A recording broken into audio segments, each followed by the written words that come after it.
I just wanted to be with a group of guys that, like to win. Ray Allen throwing it up for shot for two. Do I feel like I'm the best point guard in the NBA? There is nothing left on the floor that Rajon Rondo has not done.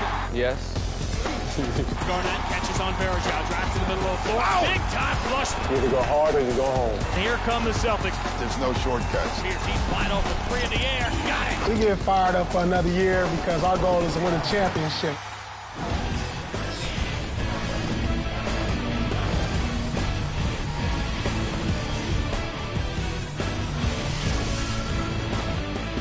Hi, everybody. Welcome to Team Previews. Boston Celtics defending Eastern Conference champions.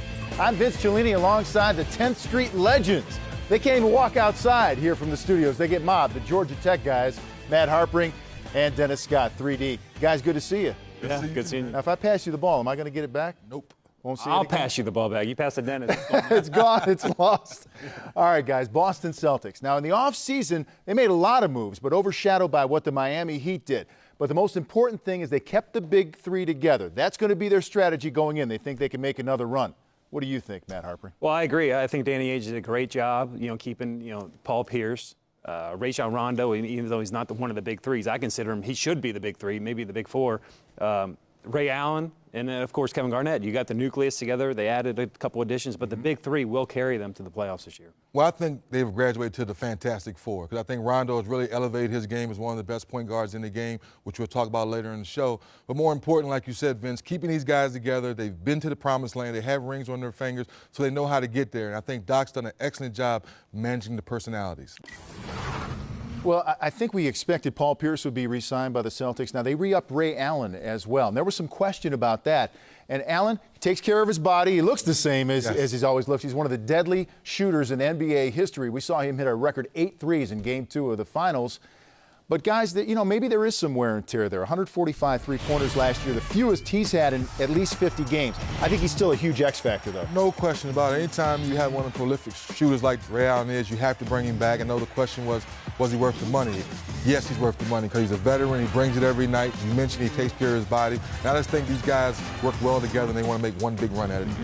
The biggest thing with Ray Allen, he needs consistency this year. And that's tough as you get older. But there's a night where he can shoot 8 for 10 from the three-point line and have, 25 points. But then he might go 1 for 11. You can't do that if you want to be an elite team. He's got to find the consistent mark, and that's what the Celtics are looking for. Yeah, well, Ray Allen, once again, you talked about consistency. This is the other side of things. We saw all those threes rain down on the Lakers. We can see this as well. Yeah, it happens. And one thing about Ray, he's going to keep shooting. And speaking as a shooter, when you miss a couple of shots, you have to have that mentality. The next shot you take is going to go in. And when in doubt, if the score is tight and you're going down to crunch time, you don't care how many shots Ray Allen has missed, you're still going to give him the ball to take that last shot. What do they say about shooters? If you've missed 8, you know number 9 is coming, right? It's coming along. Well, as we said at the top of the show, big changes with the Celtics, as is the case with many teams across the league. And you see the additions. The O'Neals are coming to Boston. Von Wafer, Delonte West is in the mix now. But I look at the losses. Really look at that bottom line. Kendrick Perkins, knee surgery after the finals last year, so he is not back until, through January. And to me, guys, that's the biggest loss. Right, 3D? Hands down, when you look, especially this play right here, this was a play right before he hurt his knee. The Celtics were holding the Lakers to like 5 or 6 stops in a row.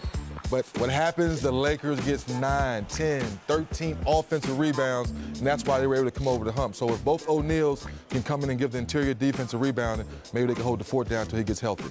And I don't think it's just a matter of coming back. It's going to be able to come back, and are you ready to play when you come back? Yeah, it's one thing of coming back. When anyone that's had an injury in the NBA knows you got to be NBA ready, and that's hard to do, especially mid-season. So it's going to take a little bit of time for him to get back in the groove, get that rust off. And things are going to change in terms of the new technical rules in the league, too, because we know Kendrick, he plays tough, he plays hard and emotional. He can be a little too emotional sometimes. That caught up with him. It was so funny, though, because after he got, I think, that threshold of getting thrown out for the rest of the playoffs, he became a better player. He stopped complaining to the refs.